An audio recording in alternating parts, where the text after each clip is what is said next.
Les valeurs du Ramadan avec Bachar Al-Sayadi. Bismillah ar-Rahman ar-Rahim. Alhamdulillahi Rabbil Alamin. Wassalatu wassalamu ala Sayyidina Muhammad wa ala alihi wa sahbihi at-tayyibin at-tahirin. Une fois, un compagnon s'est présenté devant le prophète alayhi salatu wassalam. Et le prophète lui a posé une question. Madha a'datta lil-akhirah? Qu'est-ce que tu as préparé pour le jour dernier, le jour du jugement, le jour où tu vas rencontrer ton Créateur, le bon Dieu, Allah subhanahu wa ta'ala. Et le compagnon, il a répondu instinctivement, Ya Rasulallahi ma a'dattu laha kathira salatin ou kathira siyam, walakinni uhibbu Allah wa rasulah.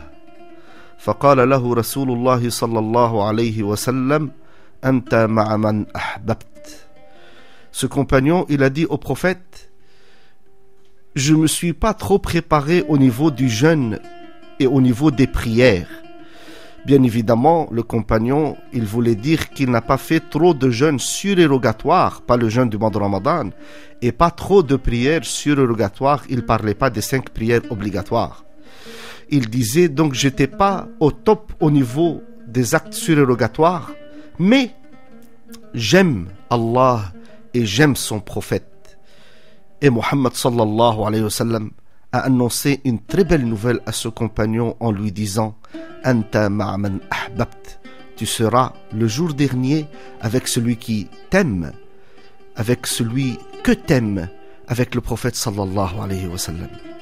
Aimer Allah Azza wa Jal, mes sœurs et mes frères, c'est un but noble. Aimer Allah subhanahu wa ta'ala n'est pas un détail dans notre religion.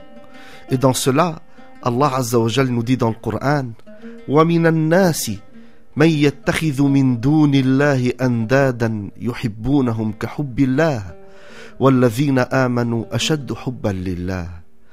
Le bon Dieu, quand il a voulu valoriser les croyants et les qualifier dans sa parole sacrée, il nous a dit, parmi les gens, certains aiment certaines créatures plus que leur créateur.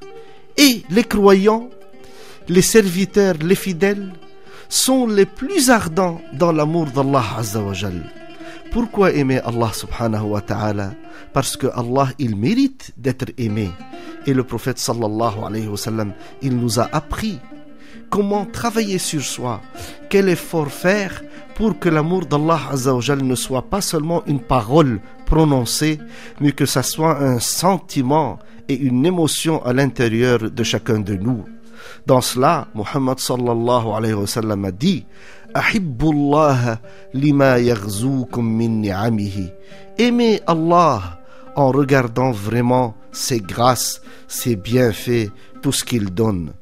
Mes sœurs et mes frères, sincèrement, en regardant ce monde, en regardant tout ce qui est bien, toutes les grâces, tous les bienfaits, tous les dons que le Créateur a donnés, pas seulement à nous, à tous les êtres humains, aux animaux, à la nature, on découvre vraiment pourquoi il faut aimer Allah subhanahu wa ta'ala. Et dans cela, je me rappelle d'une belle parole de Cheikh al-Islam Ibn Taymiyyah, l'un des grands savants du 8e siècle de l'Hégire, dans laquelle il dit Masakinu ahlud dunya kharaju minha wa lam yadhuqu atyaba ma fiha hubbullah. Il dit, Ibn Taymiyyah, il dit, ils sont pauvres, les gens de la vie du bas. Ils sont vraiment pauvres parce qu'ils vont sortir de cette vie sans goûter au plus délicieux. Le plus délicieux dans cette vie, c'est aimer Allah subhanahu wa ta'ala et vivre l'amour d'Allah Azza wa Jal.